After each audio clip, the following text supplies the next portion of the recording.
আর রহমান আল্লামাল কুরআন খালাকাল ইনসান। রহমান হলেন তিনি, কোরআন শিখাইলেন যিনি, মানুষ সৃষ্টি করলেন যিনি।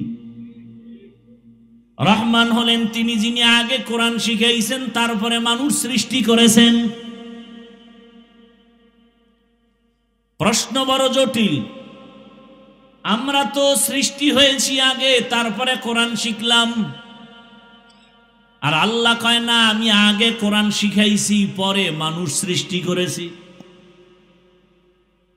বাস্তবতা পুরাটা উল্টা। ও মালিক, উল্টা বললেন কেন?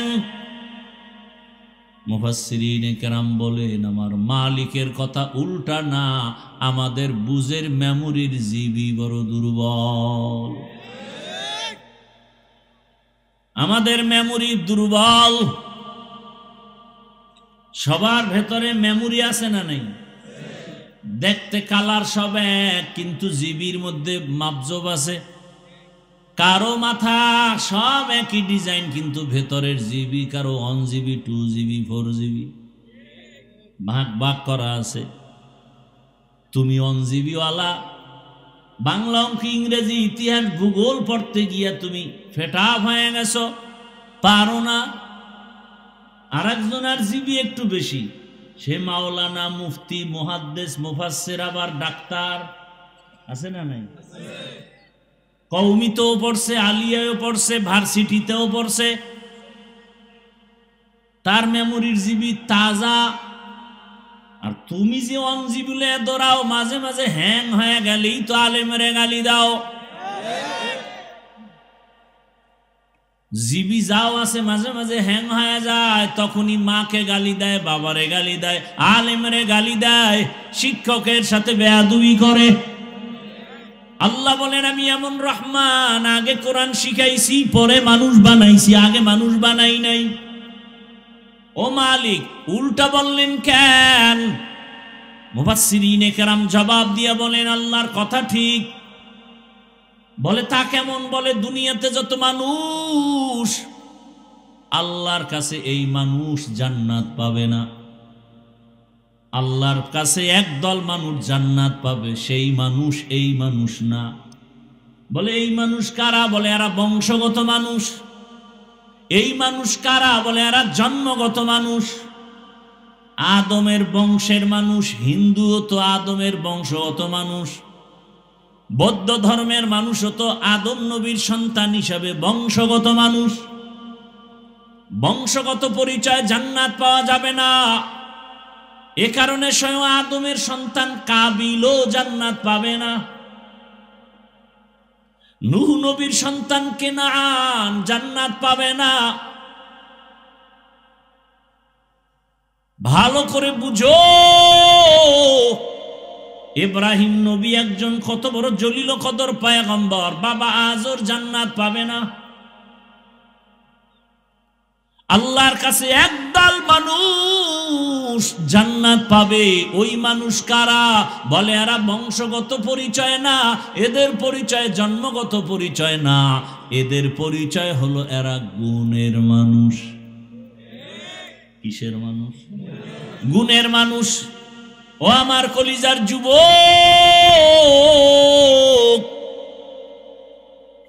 তোমার জেনারেল লাইনের ছেলেটা যদি স্কুল কলেজে পড়ে, নামাজ পড়ে, তুমি তোমার বিবেক দিয়া জবাব দাও, তোমার কপালে কার বরদোয়া লাগছে? তুমি পারো না কেন?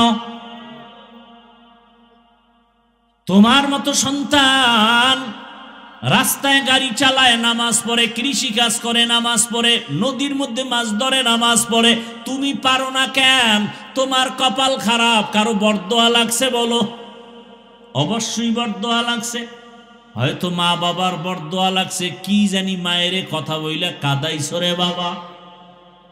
শিক্ষকের বরদোয়া লাগছে, কোন কথা বলে জানি শিক্ষকের বেয়াদবি করে কাদাইছো, না জানি আবার আলেম ওলামার সাথে বেয়াদবি করে কাদাইছো, বরদোয়া লেগে গেছে। এই 3 জায়গার বরদোয়া লাগলে কপাল শেষ। আর এই 3 জায়গার দোয়া পাইলে তোমার মতো সফল জীবনওয়ালা কেউ হবে না। ডাক্তার জাকির নায়েকের এত সুনাম কেন? একজন হোমিওপ্যাথিক ডাক্তার। কে জানে তার বাবা কে, কে জানে তার মা, কে জানে তার বাড়ি কই। গোটা দুনিয়া তাকে চিনে ফেলেছে সম্মানের মহব্বতে, টাকার কারণে না, ক্ষমতার বাহাদুরিতে না। একজন হোমিওপ্যাথিক ডাক্তারের এত সুনাম, অবশ্যই 3 জায়গার দোয়া লাগবে: মা বাবার দোয়া, শিক্ষকের দোয়া, ওলামায়ে কেরামের দোয়া। এই 3 জায়গার দোয়া নিয়ে ডাক্তার হও, কসম আল্লাহর, সর্বোচ্চ সম্মান তোমার হবে এই দেশে। এই 3 জায়গার দোয়া নিয়ে তুমি ইঞ্জিনিয়ার হও, সর্বোচ্চ সম্মান। 3 জায়গার দোয়া নিয়ে তুমি প্রফেসর হও, সম্মান। আর এই 3 জায়গার কোনো এক জায়গায় যদি বেয়াদবি করে ডাক্তারও হও, তাসলিমা নাসরিনের মতো জুতার বাড়ি খাইয়া দেশ থেকে পালায়ে যেতে হবে। এমন পালান পালাবা যে লাশটাও জমিনে আর আসার কোনো সম্ভাবনা নাই। হেদায়েতের মালিক আমার আল্লাহ। আলহামদুলিল্লাহিল্লাযী জাআলা আশ-শামসা ওয়াল কমারা বিহুসবান ওয়ান নাজমা ওয়াশ-শাজারা ইয়াসজুদান وفضل زمانا على زمان كما فضل مكانا على مكان وإنسانا على إنسان ونشهد أن لا إله إلا الله وحده لا شريك له لا ضد له ولا ند له ولا مثل له ونشهد أن سيدنا ومولانا محمدا عبده ورسوله اللهم صل على محمد النبي الأمي وعلى آله وسلم تسليما وبعد فأعوذ بالله من الشيطان الرجيم بسم الله الرحمن الرحيم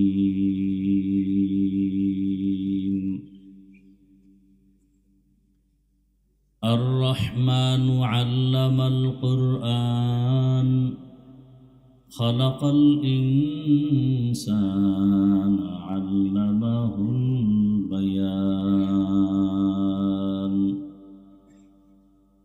وقال رسول الله صلى الله عليه وآله وسلم خيركم من تعلم القرآن وعلمه صدق الله مولانا العظيم صدق رسوله النبي الأمي الكريم ونحن على ذلك من الشاهدين والشاكرين والذاكرين والحمد لله رب العالمين سبحانك لا علم لنا إلا ما علمتنا إنك أنت العليم الحكيم رب اشرح لي صدري ويسر لي أمري واحلل عقدة من لساني يفقه قولي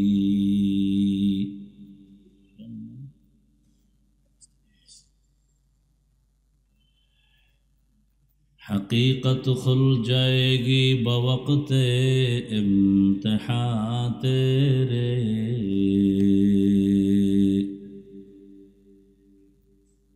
حقیقت کھل جائے گی بوقت امتحان تیرے کہ سستی میں یا محنت میں گزاری زندگی تو نے کہ سستی میں یا محنت میں گزاری زندگی تو نے मोहम्मद ने आकर कुफर को मिटाया,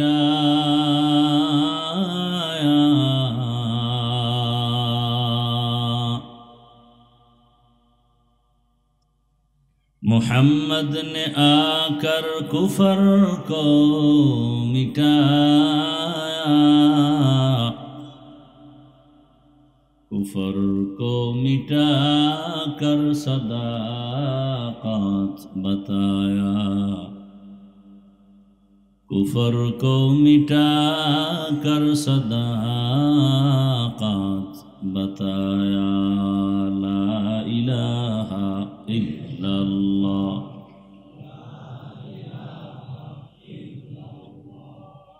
ला इलाहा इल्लल्लाह, ला इलाहा इल्लल्लाह, ला इलाहा इल्लल्लाह, ला इलाहा इल्लल्लाह, ला इलाहा इल्लल्लाह, ला इलाहा इल्लल्लाह, ला इलाहा इल्लल्लाह, ला इलाहा इल्लल्लाह, ला इलाहा इल्लल्लाह,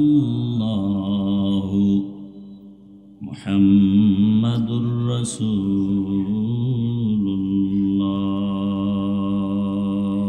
মুহাম্মদ আলী খান দারুল উলুম মাদ্রাসা কর্তৃক আয়োজিত ইসলামী মহাসম্মেলন 1 ডিসেম্বর 2025। মহতি এ মাহফিলে উপস্থিত মোহতারাম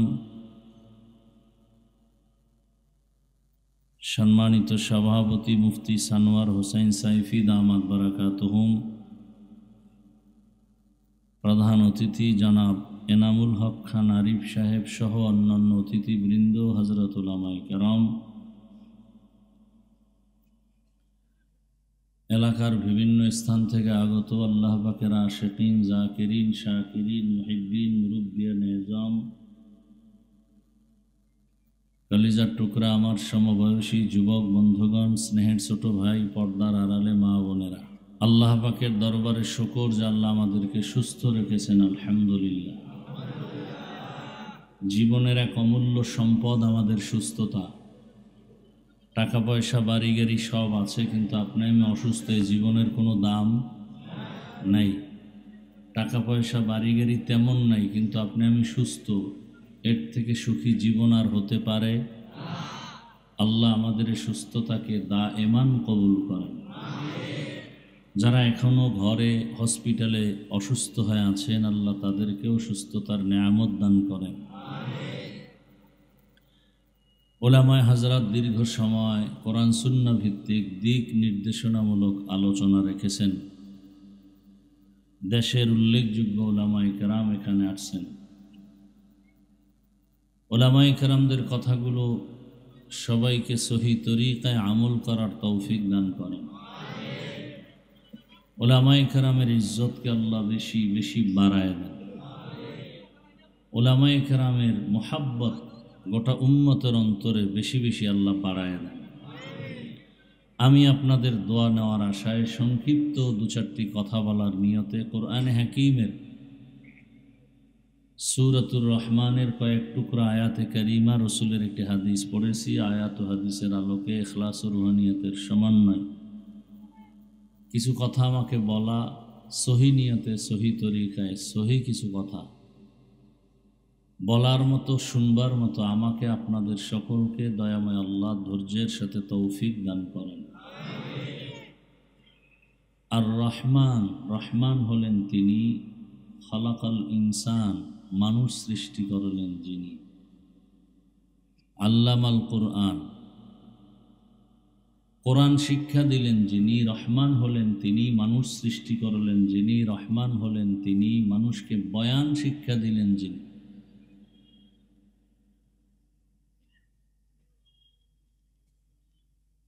নবীজি বলেন, খায়রুকুম মান তাআল্লামাল কুরআনা ওয়া আল্লামাহ, দুনিয়াতে তারাই শ্রেষ্ঠ যারা কোরআন শিখে অন্যকে শিক্ষা প্রদান করে। কোরআন শিখা এবং শিখানো এটার কয়েকটা সূরাত হতে পারে। যেমন কেউ আলিফ বা তা অক্ষর শিখাচ্ছে ছাত্রদেরকে, এটাও একটা শিক্ষা, এটাও শ্রেষ্ঠ এক মজলিস, শ্রেষ্ঠ একটা কাজ। যারা কোরআন বুঝার জন্য বিভিন্নভাবে বিভিন্ন ভাষায় গ্রামার শিখে, যেমন আমাদের মাদ্রাসাগুলোতে 12-13 বছর পর্যন্ত আরবি, উর্দু, ফার্সি এগুলো পড়ে, ফাসাহাত, বালাগাত, ইলমে নাহবু, ইলমে সরফ, সব কিছু কোরআন বুঝার জন্য। এ কারণে এটাও একটা শ্রেষ্ঠ কাজ। রসুল বলেন এই কারণেই এদের অনেক দাম। কত দাম বলে, গর্তের পিপিলিকাও এদের জন্য দোয়া করে। হাত্তাল হেইতানু ফিল মা, সমুদ্রের মাছ তাদের জন্য দোয়া করে।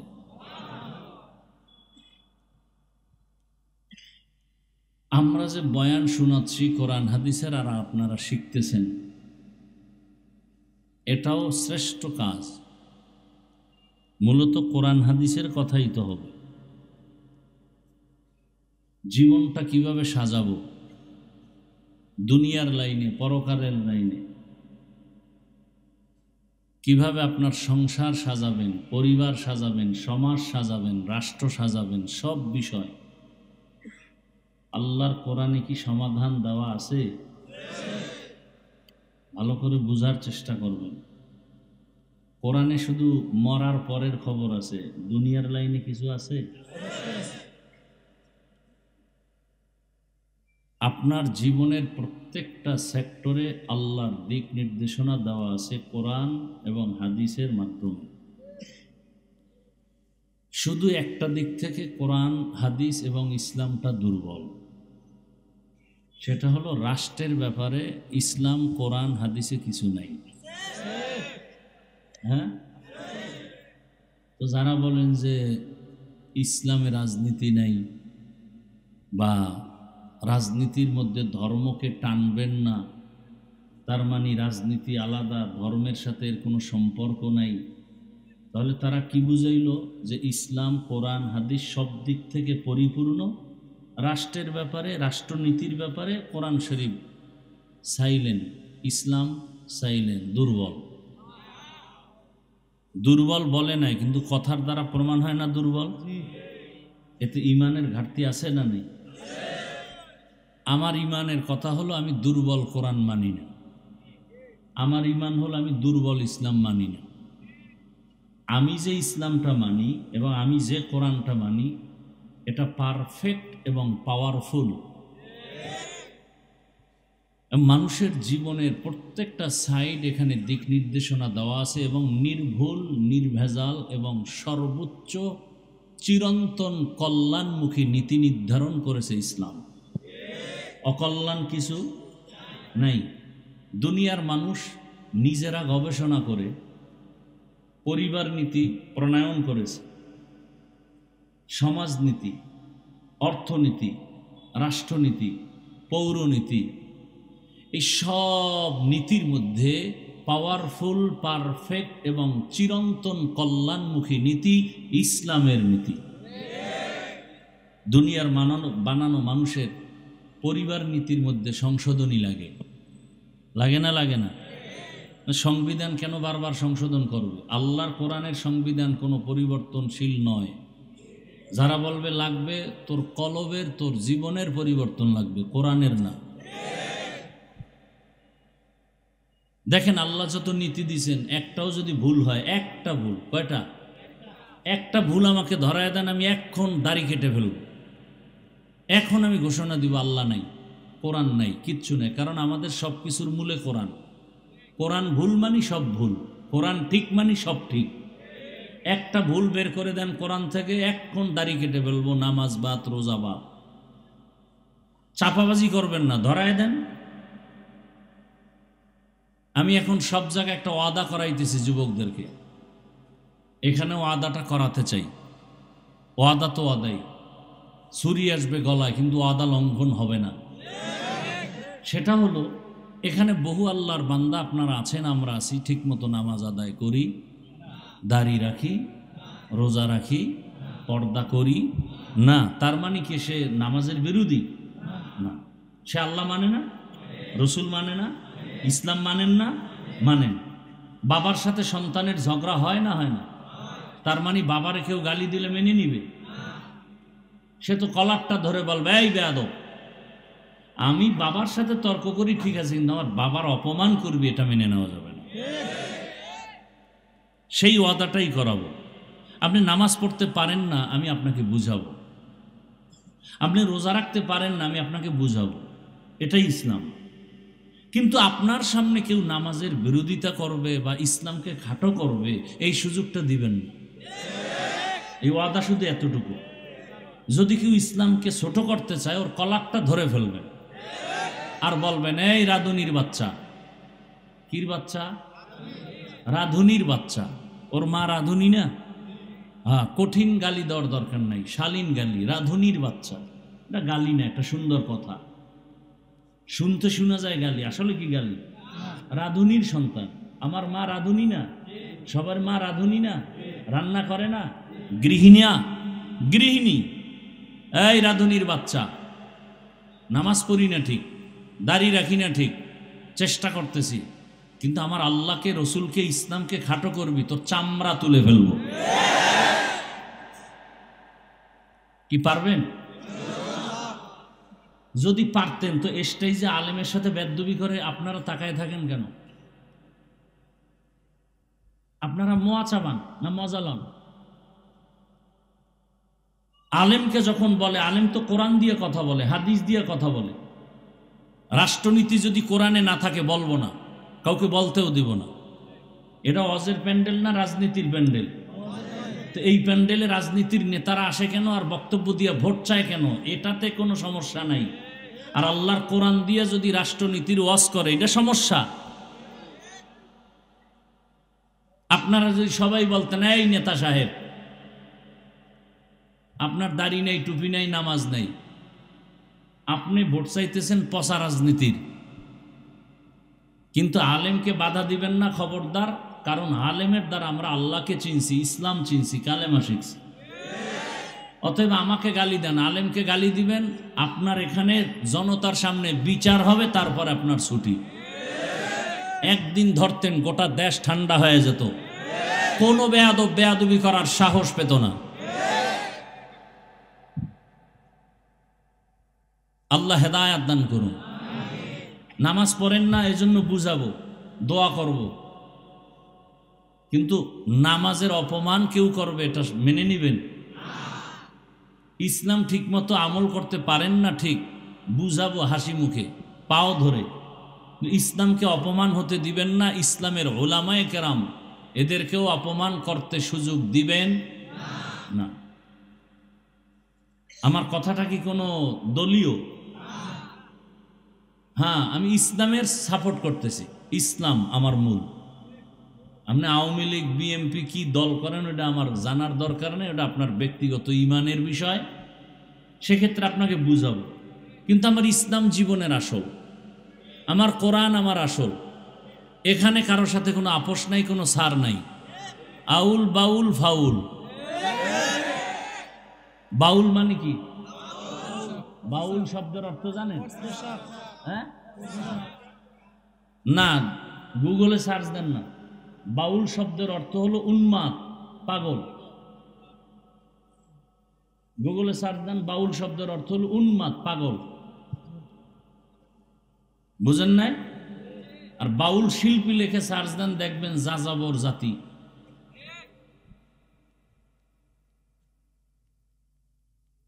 তাদের লাইনে তারা চলবে, কোনো দুঃখ নাই। কিন্তু যখনই আমার আল্লাহর উপরে কালিমা লেপন করবে, আর সার নেই। সোজা কথা, কোনো প্যাচ নেই। হিন্দু, তুমি হিন্দু ধর্ম পালন করো, ইসলাম কোনো বাধা। খ্রিস্টান তার ধর্ম পালন করবে, ইসলাম বাধা দিবে না। কি? কিন্তু ইসলামের উপর আক্রমণ করলে ছাড় দিবে না। আপনি নামাজ পড়েন না, দুঃখ নাই, বুঝাবো।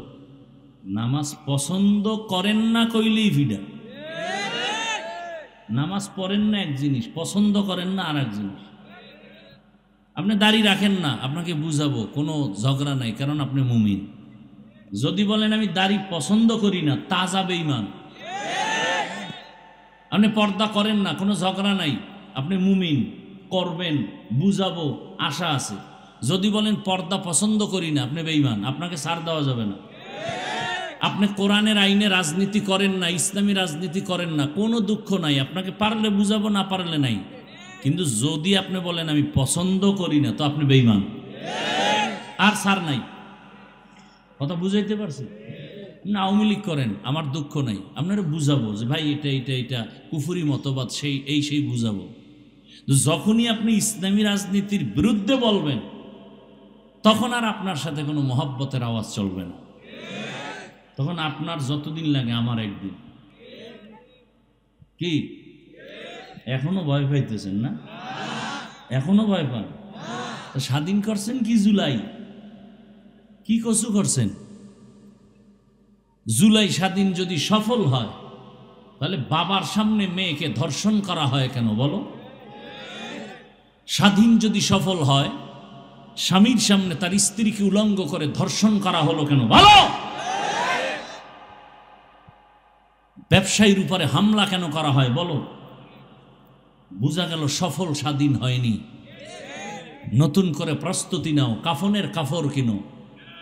সফল আরেকটা স্বাধীন করতে হবে, যেই স্বাধীন হবে চূড়ান্ত সফলতার স্বাধীন, আর সেই স্বাধীন হবে ইসলামের স্বাধীন।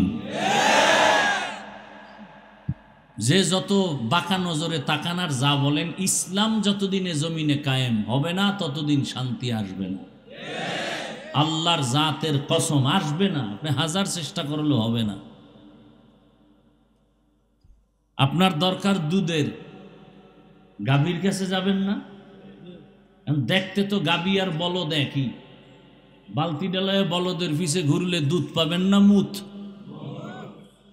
দুধ আর কপালে আসবে না, মুত খাইয়া মরা লাগবে। শান্তির ঠিকানার নাম ইসলাম।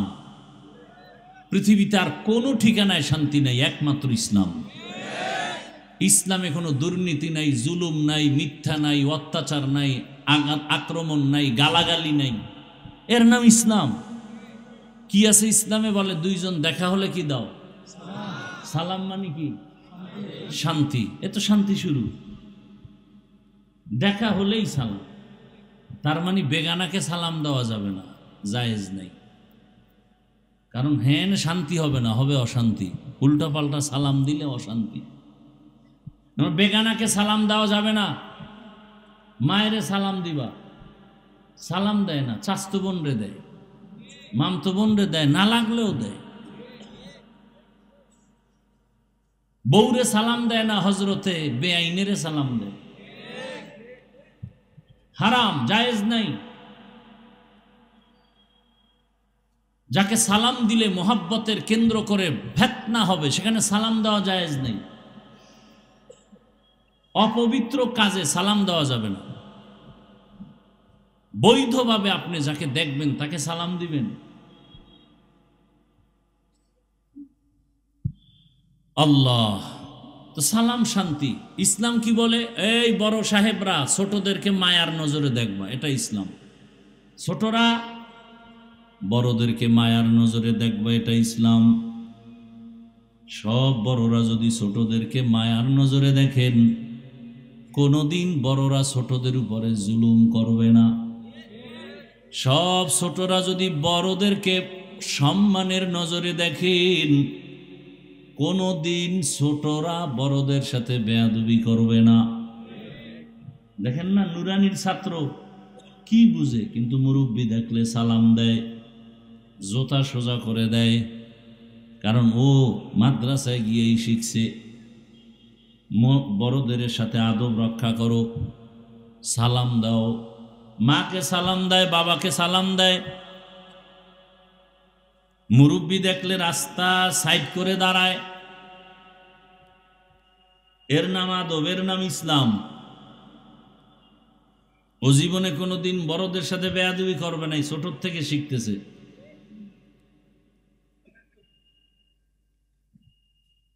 আর শিক্ষা তো ওখান থেকেই পাইছে, শরআতে ওযু, শরআতে আল্লাহ। একই অক্ষর স্কুলে গিয়া যখন পড়ছে তখন শিখছে শরআতে অজগর, শরআতে আপা, ঠিক নি?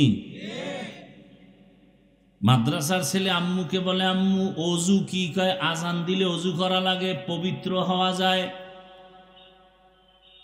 বলে আম্মু শরআতে আল্লাহ, আল্লাহ মানে কি? বলে তোরে যিনি বানাইছেন, কথা বলাইতেছেন, সূর্য দেখো, আকাশ দেখো, এর মালিক আল্লাহ।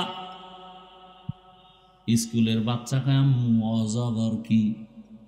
এটা একটা সাপ, যারে পায় তারে মারে, গরম। ওই ভাবনাটা ভিতরে আসা মাত্রই সুকেস ভাঙে, গেলাস ভাঙে, প্লেট ভাঙে। মাদ্রাসার ছেলেরা ভাঙে? ভাঙে না।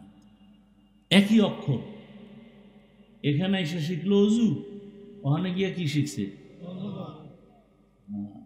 এটা কেন? বলে বাসে লেখা আছে ধূমপান নিষেধ, আছে না? এরপর কেউ ধূমপান করে? করে মানি টাকা না থাকলে ধার করে টানে।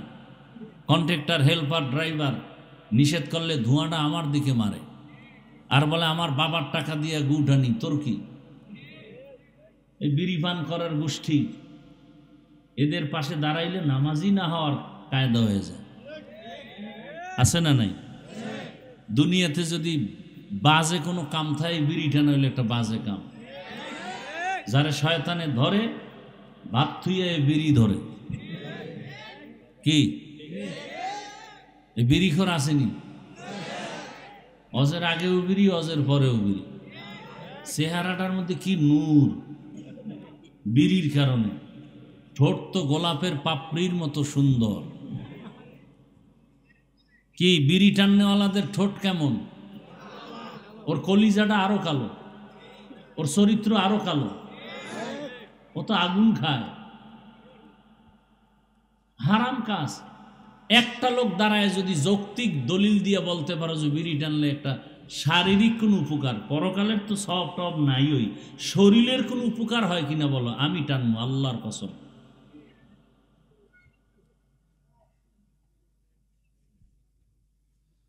হ্যাঁ, আসলে জন্মগত যেটি চরিত্র অভ্যাস খারাপ, এটারে ফিরানো কঠিন। কুপাস কি পায়খানা খাবো, ওরে হাজি বিরিয়ানি দিলে খামাইব, বলবে পায়খানা দিতে হইবে, এটা ফিনিশিং। এই জায়গা চরিত্র নষ্ট ছোটবেলার থেকেই। এই যে সারা রাত যেটি মোবাইল চালায়, সারা রাত, এই তো 24 ঘন্টা জেনার ফিকিরে থাকে। সারা রাত জেনা করছে না, মোবাইলে চোখের জেনা, হাতের জেনা, কানের জেনা, জবানের জেনা, অন্তরের জেনা। এখন এটা দূরের থেকে করছে, এখন কাছে পাওয়ার জন্য পাগল হয়ে গেছে। এই জন্য ধর্ষণ কেমনে করবে? শিশুর উপরে হামলা করে, কুত্তার উপরে হামলা করে, গরুর উপরে হামলা করে, কারণ চরিত্র পশুর থেকে খারাপ।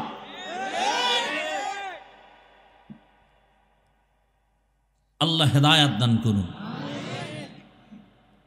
মরেও তো বিদায় নিতে পারে না, ধাম করে নাই। বিষয় কি কয়? মরণ অস্ত্র তো অল টাইম গলায় তাবিজ বানাইছে। বাইক, দৃশ্যমান মরণ অস্ত্রের নাম বাইক। কি কয় এলাকায়? হুন্ডা। এই যুবকরা বলো তো, বাস, ট্রাক, অন্যান্য গাড়ি আর বাইকের তুলনায় গড়ে মানুষ মরে কোনটার অ্যাক্সিডেন্টে? জানো এটাই মরবে, তো ঘর থেকে মায়ের থেকে বিদায় নিয়ে যাও না কেন? আর ভালো কাজে যাও না, যাও তো আকাম করতে। ভালো কাজে গেলে তো না বরকত হইতো, বাইক টেলে তো দৌড় দিছ, আকাম করবি। তো বিদায় নিয়ে যাই ঘর থেকে, যে আর মা তোমার সাথে বিদায় নেওয়ার টাইম পাবো না, কখন গাড়ির নিচে হুন্ডা সহ চলে যাই বলা যায় না। জানে মরবে তাড়াতাড়ি, এরপর এটা নিয়ে মরে। মায়ের সাথে গালি, আমার বাইক কিনে দাও, তাড়াতাড়ি মরতে হবে, দুনিয়ায় বেঁচে থেকে লাভ নেই। আর যে যে যৌতুক খরেরা আছে, এক বিয়ার উপটৌকন হিসাবে বলে একটা বাইক দাও, খায় পায়খানা, নাম দিছে উপটৌকন, হাদিয়া। যৌতুক হালাল না হারাম? যৌতুক যারা দেয় ওরাও জালেম, যৌতুক যারা নেয় ওরাও জালেম। এদের মতো ডাকাত, এদের মতো ইতর, এদের মতো ফকিন্নির বাচ্চা দুনিয়াতে আর কেউ নেই। এরা থার্ড ক্লাসের ফকিন্নি, যারা যৌতুক খায়, যারা দেয়, সবগুলো জাহান্নামী। এবং ওই সংসারে কোনোদিন শান্তি হবে না, হবে না, হবে না। যুবক কয় আমি তো নিয়ত করছি খামু না, কিন্তু আব্বাই তো মান্নত করে বলাইছে, ওই পায়খানা খাবেই। আল্লাহ হেদায়াত দান করুন। হায় হায় হায়, রাগ করতেছেন আপনারা? এই কথাগুলো বলি কি আপনার সাথে আমার দুশ্মনী আছে? বরং দিল খুলে মোহাব্বতে বলি যে আপনারা ফিরে আসেন জান্নাতের পথে। আমিও জান্নাতে যেতে চাই, আপনাদেরকেও নিতে চাই। আল্লাহ আমাদের সহি বুঝ দান করেন। আমরা বক্তা হইছি ঠিক, মানুষ হতে পারিনি। মানুষ হওয়া বড় কঠিন জিনিস। কাকে বলে মানুষ? আল্লাহ এই সূরার শুরুতে বলেন আর রহমান আল্লামাল কুরআন খালাকাল ইনসান। জমিনের মধ্যে আল্লাহ মানুষকে সৃষ্টির শ্রেষ্ঠ মর্যাদা দিয়া পাঠাইছেন। পাঠাইয়া মর্যাদা দেন নাই, মর্যাদার সিদ্ধান্ত ফাইনাল করে এরপরে পাঠাইছেন। আল্লাহর কাছে মানুষ বড় দামি। নূরের সৃষ্টি ফেরেশতারাও দামি না, আগুনের সৃষ্টি জিনেরাও শ্রেষ্ঠ না। আল্লাহ পাক মাটির সৃষ্টি মানুষকে সৃষ্টির শ্রেষ্ঠ মর্যাদা দান করেছেন।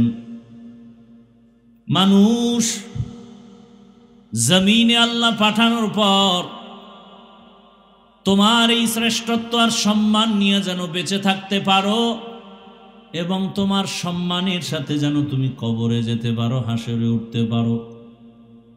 আল্লাহ পাক ওই সম্মান ধরে রাখার জন্য দুইটা ব্যবস্থা দিয়েছেন। কয়টা?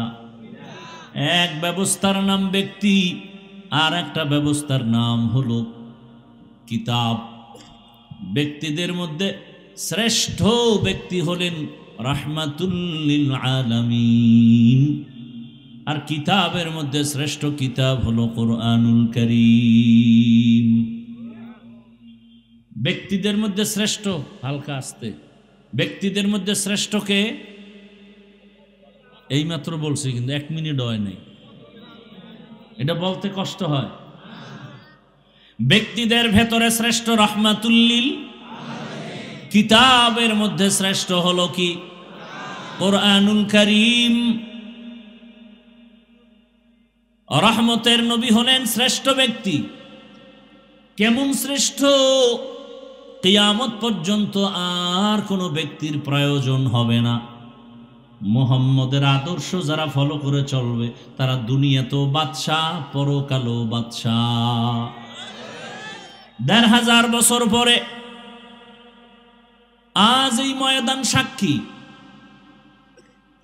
দীর্ঘ সময় সেই জহুর থেকে মানুষ এখানে হাজির, আসর থেকে হাজির, উলামায়ে কেরাম বয়ান করতেছেন। একটু নাস্তারও আয়োজন নাই, আসা যাওয়ার গাড়ি ভাড়াও দেওয়ার কোনো চিন্তা নাই, বসার কোনো বিছানাও ভালো নাই। এরপরও আপনারা চুপ করে বসে আছেন। এতগুলো মানুষ দুনিয়ার লাইনে এক জায়গায় জমা করতে গেলে কত পেরেশান। নিয়ন্ত্রণের জন্য কত পুলিশ র্যাব লাগে। এখানে কোনো নিয়ন্ত্রণের জন্য প্রশাসন নাই। অন্য দুনিয়ার মজলিস এমন হতে গেলে কত খানা দেওয়া লাগে, নাস্তা দেওয়া লাগে। এখানেও কোনো টেনশন নাই। ১,৫০০ বছর পরে এতগুলো মানুষ কোনো ব্যক্তির হুকুম ছাড়া, খাওয়ানোর চিন্তা ছাড়া, ঘুমের চিন্তা ছাড়া নীরবে চুপচাপ বসে আছে মাটির মধ্যে, ধুলা বালুর মধ্যে। এটা কেমন করে সম্ভব? মদিনাওয়ালার আদর্শ মানলেই সম্ভব। স্পষ্ট দলিল। এটাই ইসলামের পরিচয়, এটাই শান্তির মজলিস। ইসলাম পারে, এটা আর কেউ পারে না। গরিব একটা সন্তান বাড়ি কই জানে না, মসজিদের ইমামতির মুসাল্লায় দাঁড়ায়া আল্লাহু আকবার বলে হাত বাঁধে, পেছনের এমপি সাহেব হাত বাঁধে, এ কথা বলা যাবে না, তুই গরিব, তোর কথা আমি কেন হাত বাঁধবো। ও যখন রুকুর মধ্যে যায়, পেছনের হাজারো হাজারো মানুষ রুকুতে যায়। ও যখন বসে সবাই বসে, ও যখন দাঁড়ায় সবাই দাঁড়ায়।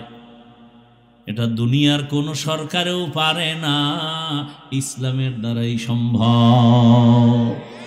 দিনিয়াল ইসলাম দিনু মাওকাহু আরজু কুফরানান আফওয়ান ইনদাহু মুক্তাদায়া নবিয়ুন ওয়া সাহবুহু নুজুমুন লিল হিদায়া ফি জামাহু। ইসলাম ছাড়া শান্তি কেউ দিতে পারে না। শান্তি আর সম্মানের জন্য আল্লাহ পাঠাইলেন রহমতের নবীকে মক্কা নগরীতে। এমন নাপাক সমাজ, বাবা তার কন্যাকে গলা টিপে জ্যান্ত দাফন করে মেরে ফেলে, নারী আর পুরুষ একত্রিত হইয়া উলঙ্গ বাইতুল্লাহর দেওয়ালটারে তাওয়াফ করে প্রদক্ষিণ করে। এতটা খারাপ সমাজ। রহমতের নবী আসছেন, আল্লাহর নবী সবার সাথে সুন্দর আচরণ শুরু করলেন। সবাই গালি দেয়, নবী সবার সাথে হাসি মুখে কথা কয়। কেমন মায়ার নবী আমার, জীবনে একটা মিথ্যা কথা বলেন নাই, গালি দেন নাই। হাজারো গালি শুনছেন, গালির জবাবও দেন নাই। দুইটা চোখ মোবারক গরম করে কোনোদিন কারো দিকে নবী তাকান নাই। নবীজি যদি চোখ গরম করে কারো দিকে তাকায়, সাথে সাথে পুরিয়া ছাই হয়ে যাবে। রহমতের নবীর চোখের মধ্যে এত পাওয়ার লাগানো। রহমতের নবী আমার আম্মা জান আয়েশা রাদিয়াল্লাহু আনহা বলেন, নবীজির ঘাম আমি বোতলে ভরে রাখতাম আর আতর হিসাবে ব্যবহার করতাম। রহমতের নবী এমন দয়ার নবী, রহমতের নবীর চেহারাটার দিকে একটা নজর দিলেই কলিজা ঠান্ডা হয়ে যেত। 7 দিনওয়ালা না খাওয়া ব্যক্তির ক্ষুধা মিটে যেত। এমন মায়ার নবী আমার। দ্বিতীয় আর একজন ব্যক্তি পাবেন না যে জীবনে মিথ্যা বলে না, গালি দেয় নাই। রহমতের নবী এত দামি। ওই মায়ার নবীর আদর্শ দীর্ঘ 40 বছর পর্যন্ত নবী শুধু ব্যবহার, সুন্দর আচরণ। কাউকে বলে না নামাজ পড়ো, রোজা রাখো, জিকির করো। 40 বছর পর আল্লাহ তাআলা দ্বিতীয় ব্যবস্থা কোরআন নবীর কাছে দিলেন। নবীর কাছে আসা মাত্র দাওয়াতে নবী নেমে পড়লেন। নবী দাওয়াত দেন, তোমরা সবাই এক আল্লাহর উপর ঈমান আনো, লা ইলাহা ইল্লাল্লাহ তুফলিহুন। যদি লা ইলাহা ইল্লাল্লাহ বলো, তোমার জন্য জান্নাত ওয়াজিব হয়ে যাবে। মান ক্বালা লা ইলাহা ইল্লাল্লাহ ফাদাখালাল জান্নাহ। ও আবু হুরায়রা ঘোষণা দিতে বলো, যে বলবে লা ইলাহা ইল্লাল্লাহ সে জান্নাতি হয়ে যাবে। ভাইরা আমার, রহমতের নবী দাওয়াত দিতেছেন, এখন নামাজ, এক আল্লাহর ইবাদত। এতদিন নবী দাওয়াত দেন নাই, কোনো দুশ্মন নাই। এখন দাওয়াত শুরু হয়ে গেল, দুশ্মনীও শুরু হয়ে গেল। রহমতের নবী দাওয়াত দিতেছেন, সব আপন লোকেরা বাঁকা হয়ে গেল। কেমন বাঁকা? হাতের মুষ্টির মধ্যে পাথর নিয়ে কয়, রে মুহাম্মদ, যদি বলতে পারো আমার হাতের মুষ্টিতে কি আছে, আমি এখন কালেমা পড়ব। নবী বলেন, আবু জাহাল চাচা, আপন চাচা না, ডাক নাম চাচা। আবু জাহাল রসুলের আপন চাচা না। ডাক দিয়া বলে, চাচা বলতে পারলে কালেমা পড়বেন? বলে হ্যাঁ। কয় আমি তো বলতে পারবো না। কেন ভাতিজা পারবো না? কয় আমি গাইবের মালিক না। গাইবের মালিক কে? قل لا يعلم من في السماوات والأرض الغيب إلا الله হে রাসূল জানায়া দেন আসমানের বাসিন্দারা কেউ গায়েব জানে না জমিনের বাসিন্দারা কেউ গায়েব জানে না কে জানেন ইল্লাল্লাহ একমাত্র কে কেউ জানে না ইল্লাহ জানে আল্লাহ আল্লাহ পাক তার কুদরতি ক্ষমতায় যেইভাবে গায়েব জানেন এই ক্ষমতায় দুনিয়ার কেউ গায়েব জানে না কেউ যদি ধারণা করে আল্লাহ ছাড়া আরো কেউ গায়েব জানে এই ধারণা করার নাম শিরক যারা ধারণা করবে তাদের নাম মুশরিক আমাই ইউশরিক বিল্লাহ ফাকাদ হারামাল্লাহু আলাইহিল জান্নাহ যারা শিরিকের গুনাহ করবে তাদের জন্য জান্নাত হারাম নবী বলেন আমি বলতে পারি না তবে একটা ইশারা দেয় এই চাচা আবু জাহালের হাতে কি আছে একটু আওয়াজ দে তোরা সাথে সাথে পাথরগুলো কালেমা পড়া শুরু করলো আবু জাহাল পাথরগুলো মাটির মধ্যে ফেলে বলে ভাতিজা তুমি জাদুকর আমি আগে জানতাম না কপাল বড় খারাপ রহমতের নবী এক আল্লাহর ইবাদতের বয়ান করেন তাওহীদ এক আল্লাহকে মানো আলা লাহুল খালক ওয়াল আমর সৃষ্টি যার হুকুম চলবে তার আল্লাহ ছাড়া কারো আইন চলবে না কারো বিধান মানা যাবে না কারো হুকুম মানা যাবে না আসমানের মালিক কয় আল্লাহ বলেন জমিনের মালিক কয় আল্লাহ তাহলে আইন চলবে দুই আল্লাহর কয় আল্লাহর এক আল্লাহর আইন চলবে রিজিক দেয় কয় আল্লাহ এক আল্লাহর খানা খাইয়া এক আল্লাহরে সেজদা দিবা বটগাছে কেন মাজারে কেন কবরে কেন সম্মান দেয়ার মালিক কয় আল্লাহ ওই এক আল্লাহ যদি সম্মান দেয় সে আল্লাহকেই তো তুমি সম্মান দিবা ওই এক আল্লাহ যদি তোমার খানা দেয় খাইয়া লইয়া শক্তিটা সে এক আল্লাহর পক্ষে ব্যয় করবা আল্লাহর দেওয়া খাইয়া কুফরি মতবাদের পেছনে কেন শক্তি ব্যয় করো গণতন্ত্র রক্ষায় জীবন আমরা দিয়ে দিব গণতন্ত্র আবিষ্কার করেছে আব্রাহাম লিঙ্কন কে কুফরি মতবাদ বলে ওদের মতবাদ কি বলে সব ক্ষমতার মালিক জনগণ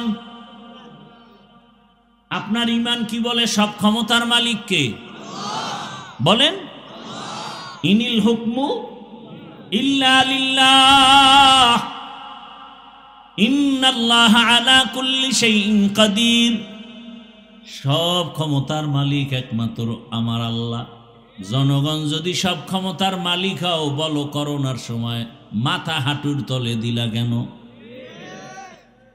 কয়েকদিন আগে ভূমিকম্প হলো ফিরাইলা না কেন এটা কোন থানা সিগন্যালে হইরা গেছো কিন্তু সাবধান মিডিয়া যেভাবে আতঙ্ক ছড়ায় দিতেছে সাবধান পুরা জমিনটারে যদি একটা বাড়ি দেয় দুনিয়াটা ধ্বংস হতে 1 সেকেন্ড লাগবে না তুমি বিল্ডিং থেকে দৌড়ে যাবা কই যদি মাটি ধসে যায় তোমার উপায় কি মাটি ফাঁক হয়ে যাবে তুমি ভিতরে যাবা ধরবালারও টাইম নেই কাদের কুদরত দারি বরকামাল আনতা রব্বি আনতা হাসবি জুল জালাল তুহি কাদের জলিলুল্লাহ জাহাদার বহর হালে তুহি মেরা নিগাহদার রহমতের নবী দাওয়াত দিতে দিতে হঠাৎ করে একদিন বললেন রহমানের ইবাদত করো কাফের মুশরিকরা নবীকে আটকাবার জন্য ফাও প্রশ্ন করত, লাগে না তারপরও করত। সুযোগ পেয়ে গেছে মুশরিকরা কয়, রে আব্দুল্লাহর সন্তান, এতদিন বলছো এক আল্লাহরে ডাকবো, ইবাদত করবো, এখন আবার রহমানের ইবাদতের কথা বলো। বলো তো আবার রহমান কি আরেকজন? মানির রহমান। এতদিন আল্লাহ বললা, এখন আবার রহমানের কথা বলো, রহমানকে বলো। তোমার আল্লাহ কি দুইজন কয় না, একজন তো রহমানকে। অপেক্ষা কর, আমার আল্লাহ রহমানের পরিচয় দিয়া আয়াত নাজিল করে নবীকে বলে, নবী ওদের শুনায় দেন আমি রহমানকে। আর রহমান আল্লামাল কুরআন খালাকাল ইনসান। রহমান হলেন তিনি, কোরআন শিখাইলেন যিনি, মানুষ সৃষ্টি করলেন যিনি। রহমান হলেন তিনি যিনি আগে কোরআন শিখাইছেন, তারপরে মানুষ সৃষ্টি করেছেন। প্রশ্ন বড় জটিল। আমরা তো সৃষ্টি হয়েছি আগে, তারপরে কোরআন শিখলাম। আর আল্লাহ কয় না, আমি আগে কোরআন শিখাইছি, পরে মানুষ সৃষ্টি করেছি। বাস্তবতা পুরাটা উল্টা। ও মালিক, উল্টা বললেন কেন?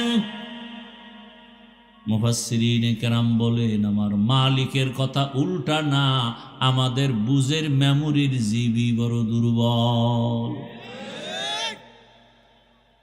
আমাদের মেমোরি দুর্বল। সবার ভেতরে মেমোরি আছে না নেই?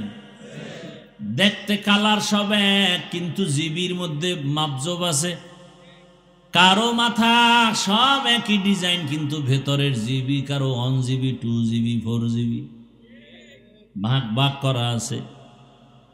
তুমি 1 জিবি ওয়ালা, বাংলা, অঙ্ক, ইংরেজি, ইতিহাস, ভূগোল পড়তে গিয়া তুমি ফেটা হয়ে গেছো, পারো না। আর একজনের জিবি একটু বেশি, সে মাওলানা, মুফতি, মুহাদ্দিস, মুফাসসির, আবার ডাক্তার আছে না নাই? কওমিতেও পড়ছে, আলিয়ায়ও পড়ছে, ভার্সিটিতেও পড়ছে। তার মেমোরির জিবি তাজা। আর তুমি যে 1 জিবি দৌড়াও, মাঝে মাঝে হ্যাং হয়ে গেলেই তো আলেমেরে গালি দাও। জিবি যাও আছে, মাঝে মাঝে হ্যাং হয়ে যায়, তখনই মাকে গালি দেয়, বাবারে গালি দেয়, আলেমরে গালি দেয়, শিক্ষকের সাথে বেয়াদবি করে। লিকুল্লি শাইইন জিনাতুন ফিল ওয়ারা ওয়া জিনাতুল মারই তামামুল আদাবি। আজ খোদা খা হি মে তৌফিক আদব, বেআদব মাহরুমে গাশত আজ ফজল। রাত্র কি 12টা বাজে? ঘুমের নেশা? বাঙালি কি রাতে ঘুমায়? সবাই তো মোবাইলের হক আদায় করে। দেখি কষ্ট হইতেছে না? ধৈর্য শেষ? হ্যাঁ, আমি ওই চালান চালাই না যে আমার চালানোর ক্ষেত্রে সজাগ থাকবে না। ঘুমান্ত মানুষ নিয়ে আমি গাড়ি চালাতে পারি না। আমি সচেতন মানুষকে কথা বলতে পারি।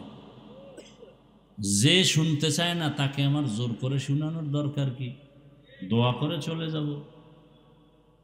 আপনার কাছে আমিও ঠেকা না, আর দিনের স্বার্থে ঠেকা, এই জন্যই তো কষ্ট করতেছি। কিন্তু আপনি যদি অবমূল্যায়ন করেন, এই কিছু লোক করতেছে, এটি কি বিড়ি টানতে যায়? বিড়ির নেশায় ধরছে।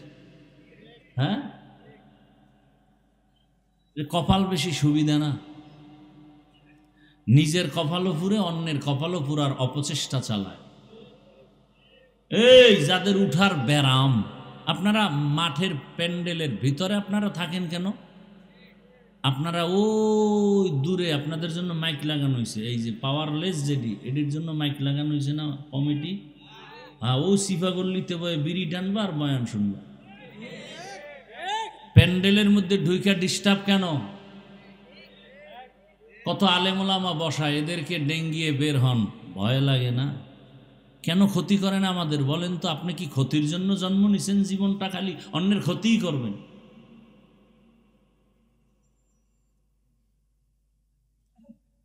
আল্লাহ হেদায়াত দান করুন। কপালে হেদায়াত না থাকলে কি করার? হেদায়াতের মালিক কে? কোন বান্দা? মান ইয়াহদিল্লাহু ফাহুয়াল মুহতাদ ওয়া মান ইউদ্লিল ফালান তাজিদ লাহু ওয়ালিয়াম মুরশিদা। আল্লাহ তাআলা বলেন, হেদায়াত যাকে দিব সে পেয়ে যাবে, যার কপাল খারাপ ও পাবে দূরের কথা, হেদায়াত পাওয়ার মুর্শিদও পাবে না, পথ প্রদর্শকও পাবে না, কোন মুরব্বী পাবে না। আল্লাহ বলেন, আমি এমন রহমান, আগে কোরআন শিখাইছি পরে মানুষ বানাইছি, আগে মানুষ বানাই নাই। ও মালিক, উল্টা বললেন কেন? মুফাসসিরিনে কেরাম জবাব দিয়া বলেন, আল্লাহর কথা ঠিক। বলে তা কেমন? বলে দুনিয়াতে যত মানুষ, আল্লাহর কাছে এই মানুষ জান্নাত পাবে না। আল্লাহর কাছে একদল মানুষ জান্নাত পাবে, সেই মানুষ এই মানুষ না। বলে এই মানুষ কারা? বলে এরা বংশগত মানুষ। এই মানুষ কারা? বলে এরা জন্মগত মানুষ, আদমের বংশের মানুষ। হিন্দুও তো আদমের বংশগত মানুষ, বৌদ্ধ ধর্মের মানুষও তো আদম নবীর সন্তান হিসাবে বংশগত মানুষ। বংশগত পরিচয় জান্নাত পাওয়া যাবে না। এ কারণে স্বয়ং আদমের সন্তান কাবিলও জান্নাত পাবে না। নূহ নবীর সন্তান কেনান জান্নাত পাবে না। ভালো করে বুঝো, ইব্রাহিম নবী একজন কত বড় জলিল কদর পয়গম্বর, বাবা আজর জান্নাত পাবে না। আল্লাহর কাছে একদল মানুষ জান্নাত পাবে। ওই মানুষ কারা? বলে এরা বংশগত পরিচয় না, এদের পরিচয় জন্মগত পরিচয় না, এদের পরিচয় হলো এরা গুণের মানুষ। কিসের মানুষ? গুণের মানুষ। এবার 2-4 মিনিটে সময় দিয়া শুনেন, গুণের মানুষ কাকে বলা হয়। বুঝার জন্য একটা মূলনীতি মনে রাখবেন। প্রত্যেকটা বস্তু তৈরি করার ক্ষেত্রে যিনি তৈরি করে, প্রত্যেকটা বস্তু বানানেওয়ালা একটা কাজের জন্য বানায়, ঠিক না? বলে এই যে মাইকে কথা বলি, মাউথ দিয়া কথা বলি, মেশিনের সাহায্যে ইউনিটের মাধ্যমে হর্ন থেকে কথা বের হয়। কথা হলে এই মাউথ বানানেওয়ালা পুরা সেটআপটা এরা বানাইছে। কেন বানাইছে? বলে একটা কাজের জন্য। কাজ কি? বলে আওয়াজটাকে দূরে সরাবে, দূরে সরায় দেওয়ার জন্য এই মাইক। যেই বস্তুটা যেই কাজের জন্য বানাবে, ওই কাজটাই হলো ওই বস্তুটার গুণ। তাহলে মাইকওয়ালা মাইক বানাইছে আওয়াজ দেওয়ার জন্য, আওয়াজ দেওয়া মাইকের গুণ। বাতিওয়ালা বাতি বানাইছে কেন? আলো দেওয়ার জন্য, আলো দেওয়া বাতির গুণ। পাখাওয়ালা পাখা বানাইছে কেন? বাতাস দিয়া ঠান্ডা করার জন্য, বাতাস দেওয়া পাখার গুণ। এই মূলনীতি। যেই বস্তুটা যেই কাজের জন্য বানাবে, ওই কাজটা হলো ওই বস্তুর গুণ। ঘড়িওয়ালা ঘড়ি বানাইছে কেন? কোন কাজ? টাইম দেওয়ার জন্য, টাইম দেওয়া ঘড়ির গুণ। ভালো করে বুঝেন। তাহলে মাইকের গুণ আওয়াজ দেওয়া, বাতির গুণ আলো দেওয়া, পাখার গুণ বাতাস দেওয়া। যদি মাইক আওয়াজ সুন্দর করে না দেয়, এখানের সবাই বলবে মাইক ফেলে দাও, ভেঙ্গে ফেলো, এটা গুণের মাইক না। বাতি যদি আলো না দেয়, বলবে এটারে ভেঙ্গে ফেল, এটা গুণের বাতি না। যেই বস্তু যেই কাজের জন্য বানানো হয়, কাজ হলো বস্তুটার গুণ। মানুষ নামের বস্তুটা আল্লাহ বানাইছেন কোন কাজের জন্য? বলেন না কেন? মা খালাকুতুল জিন্না ওয়াল ইনসি বাখা জুজ ইবাদাত নিস্তে মাকসুদাত জাহা। মানুষ বানাবার একটাই কাজ, ইবাদত। কার ইবাদত? ইবাদত মানি মসজিদের মধ্যে বসে বসে তাসবিহ টানো, জিকির করো। না, জীবনে তুমি যা করবা, যা বলবা সব হবে ইবাদত। কান্না করো ইবাদত, ঘুমাও ইবাদত, হাসি দিবা ইবাদত, নামাজ পড়বা ইবাদত, ব্যবসা করো ইবাদত, চাকরি করো ইবাদত, কাউকে বন্ধু মনে করবা ইবাদত, কাউকে দুশ্মন মনে করবা ইবাদত। তবে বিনা শর্তে না, দুইটা শর্ত থাকলে হবে ইবাদত। এক নাম্বার, আমি যা করব, যা বলবো সব আমার আল্লাহকে খুশি করার জন্য, রেজা বিল কাজা। আর আমি যা করব সব হবে মদিনার নবীর আদর্শ অনুযায়ী। নবীজির আদর্শ মেনে কাউকে দুশ্মন মনে করো ইবাদত, নবীর আদর্শ মেনে ব্যবসা করো ইবাদত, নবীর আদর্শ মেনে বাথরুমে যাও ইবাদত। আর রসুলের আদর্শ বাদ দিয়া নামাজ পড়বা, কাজে লাগবে না। নবীর আদর্শ বাদ দিয়া রোজা রাখলেও সওয়াব হবে না। একজনে মাগরিবের 3 রাকাত ফরজ নামাজে দাঁড়ায় কয় বেজোর পরে লাভ কি, আর 1 রাকাত বাড়াইয়া জোর বানাইয়া 4 রাকাত করি, আল্লাহ খুশি হবে। আল্লাহরে 2টা সেজদা দিলে বেশি আল্লাহ খুশি হবে। 4 রাকাত বানায় দিল মাগরিবের 3 রাকাতের, কত পরিমাণ সওয়াব হবে। কেন বলে নবীর আদর্শে নাই। 30টা রোজা রাখার পরে আবেগ বেড়ে গেছে, ও আল্লাহ পুরা বছর কেন দিলা না, একটাও ভাঙতাম না। যেহেতু দাও নাই, অন্তত একদিন হলো ঈদের দিনটা রোজা রাখি। ঈদের দিন রোজা রাখলে কবুল হবে? কেন হবে না? কেন হারাম? হ্যাঁ, নবীর আদর্শে নাই।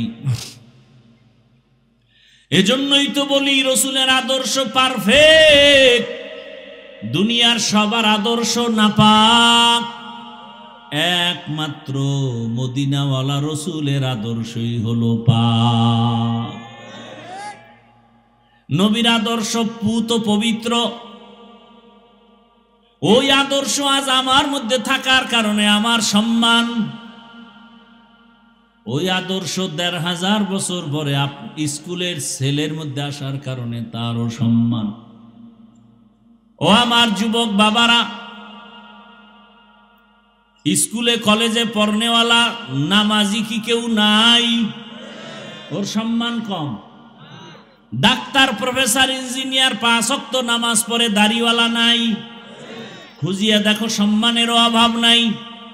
RAB, army, police, BDR, OC, DC, SP 5 ওয়াক্ত নামাজ পড়ে, সম্মানও অনেক। অনেক চেয়ারম্যান, অনেক মেম্বার 5 ওয়াক্ত নামাজ পড়ে। ও আমার কলিজার যুবক,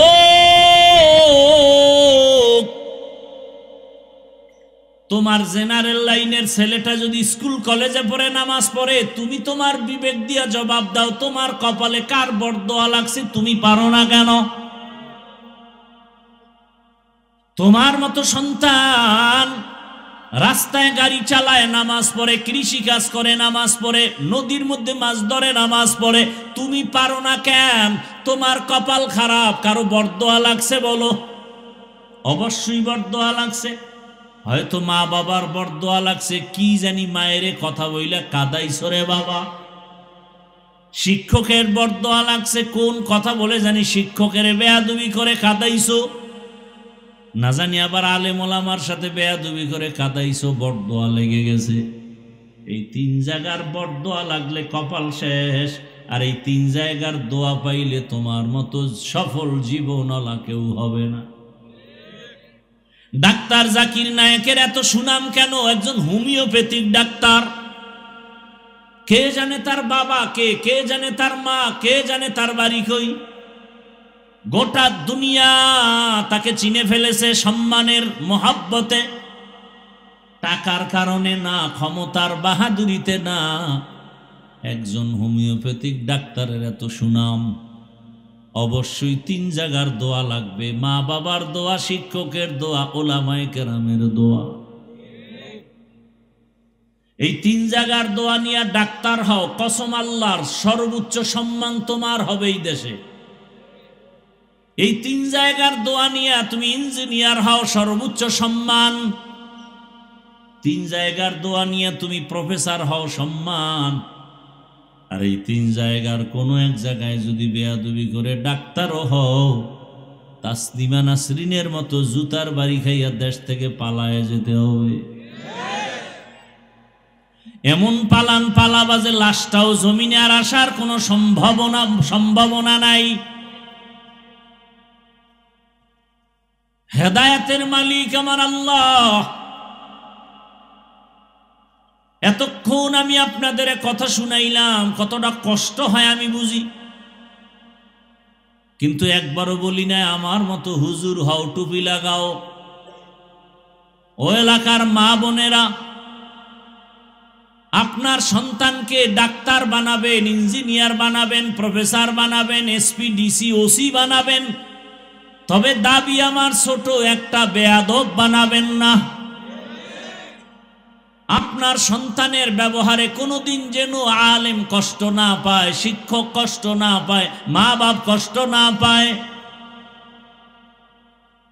আওয়ামী লীগ করে কিন্তু বেয়াদবি করে না, এখনো সে শান্তিতে আছে না নাই? বিএমপি করে, কারো উপরে জুলুম করে নাই, বেয়াদবি করে নাই, শান্তিতে আছে না নাই? মাদ্রাসায় টাকা পয়সা দান করে, হুজুরদের সাথে সম্পর্ক এখনো আরামে আছে। আল্লাহ দেখায় দেয় নবীর আদর্শই হলো শান্তির ঠিকানা। হুজুর হইলেই শান্তি, এটা কি কোনো গ্যারান্টি আছে? না। আমি হুজুর হইয়া যদি নবীর আদর্শ মতো না চলি, কপাল আমারটাও শেষ হয়ে যাবে। আর তুমি হুজুর না হইয়া জেনারেল লাইনে থাইকেও যদি নবীর আদর্শে নামাজ পড়ো আর কলেজে পড়ো, তোমারও দেখবা শান্তি আর সম্মান। ঢাকা কলেজে কত ছেলেরা ক্লাসে যায়, মাথায় পাগড়ি, বড় দাড়ি, বড় জামা, মনে হয় মসজিদের খতিব। একজনে জিগায়, ভাইজান কোন মসজিদের জুমা পড়ান? আমি আরবি পারি না। কত এই সুরত কেন? কই যান? ঢাকা কলেজে পড়ি। এই হালাতে? বলে হ্যাঁ। ক্লাসে কেউ কিছু কয় না? কয় কি কয়? শিক্ষক শিক্ষিকারা দোয়া করে, পুরা কলেজের মধ্যে একটা ভালো ছেলে আছে। আমি বললাম মেয়ে নাই আছে? মেয়েরা কি মাঝে মাঝে আড্ডাখানায় ডাকে না? বলে ডাকে। সবাই মিলে যাবে পার্কে, রিসোর্টে যাবে। তখন আমি কেমনে যাই? আমি ইস্তেগফার পড়তে থাকি। আল্লাহর কুদরত, আমার ক্লাসের একটা মেয়ে ডাক দিয়া কয়, ও আল্লাহর পথে আছে, ওরে সাইরা দে, ডিস্টার্ব করিস না, আমরা চল। বাস, আল্লাহ আমার পক্ষে একজন লাগাই দিছে। এভাবেই আল্লাহ বাঁচান। আপনি যদি নিয়ত করেন আমি হালাল খায় মরমু, নাইলে না খায় মরমু, হারাম খাবো না, একটু কষ্ট হলেও দেখবেন হালাল দরজা খুলে গেছে। আপনার তো সেই একই নেই, বরং মোটামুটি খাইয়াও আল্লাহরে গালি দেয়।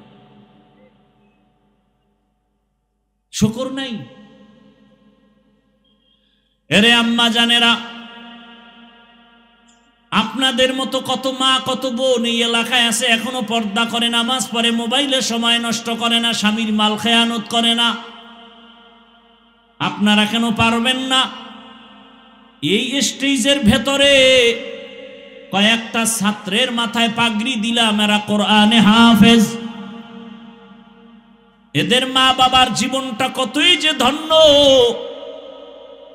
আপনি যদি একটা কোরআনওয়ালা ডাক্তারের মা হইয়া কবরে যেতেন, আপনি যদি আপনার সন্তানটাকে কোরআন পড়াইয়া ইঞ্জিনিয়ার বানাইয়া কবরে যেতেন, আপনার জীবনটা ধন্য।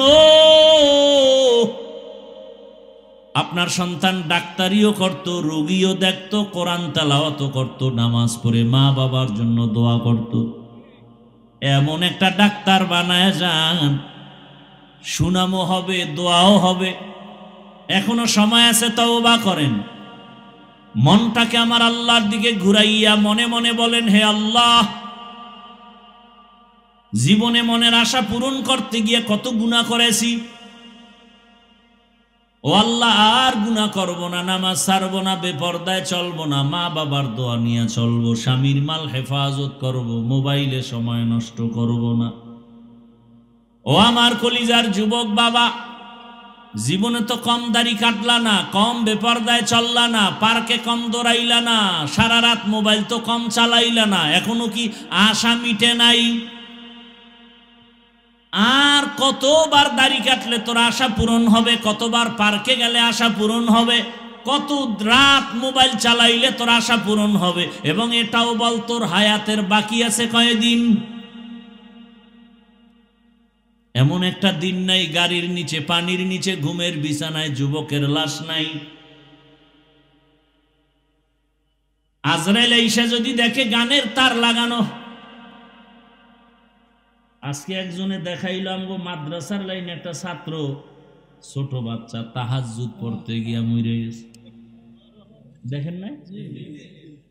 গতকালকের মনে হয় ঘটনা, পরশুদিন তাহাজ্জুদে দাঁড়াইছে ছাত্ররা, 2 রাকাত পড়ছে মনে হয়, এরপরই ওই নামাজ অবস্থায় ঢলে পড়ে গেছে, ছোট বাচ্চা। আর আপনার ছেলে আস্তা একটা পুরুষ, নামাজ পড়ে না, সালাম দিতে পারে না, আর নুরানি পড়ে, ছোট বাচ্চা, হেফজোখানায় পড়ে। মাঝে মাঝে দেখি ভোর রাত্রে আমি সাহারি খাই, ওরা টোস্ট খায়, টোস্ট মাদ্রাসায়। আমি একদিন দেখি টুপি নেই, চুরি টুরি করতে উঠলো নি। পরে দেখি ডয়ার খুইলা কি জানি খায়। হঠাৎ আমার মাথায় আসছে, ওহো আজকে তো রোজা, সোমবার, আমি সাহারি খেয়েছি, আমার খেয়াল নেই। পরে আমি দুপুরবেলা মাদ্রাসায় এসে খবর নিলাম, হেফজোখানায় ভোর রাত্রে উঠছে কারা। শুনলাম প্রায় 30 জন ওরা রোজা রাখছে টোস্ট খাইয়া। এই ভোর রাত্রে আরে বাদ দেবে কে? মাদ্রাসায় 300-400 ছাত্র, বাবুরসিরা পাকাইতে পাকাইতে বেতাল, এই সাহারিকে পাকাইব কেউ পারবে না। কারণ ওরা, আমি কোনোদিন বলিও না, ওরা নিজেরা টোস্ট খায়, বিস্কুট খায়, মুড়ি খায়, এ খায় রোজা রাখে। পরে বললাম সাহারি যেহেতু দিতে পারবেন না, অন্তত ইফতারির খরচটা সব আমার, 12 মাস সব ছাত্রদের। কোনোদিন বলি না যে আমি রোজা রাখি তোরা রাখ, কোনোদিন বলি না। আর আপনার ছেলে বুড়া ভাম, রমজানে রোজা রাখতে পারে না, চেহারা নষ্ট হয়ে যায়। কুলাঙ্গার বাফে কয় চেহারা নষ্ট হয়ে যায়। তো সারা রাত মোবাইলে আকাম কইরা যে চেহারা শেষ হইছে, এইবার কোন মেডিসিন দিয়া ভালো করবা? কুলাঙ্গার বাবা যান।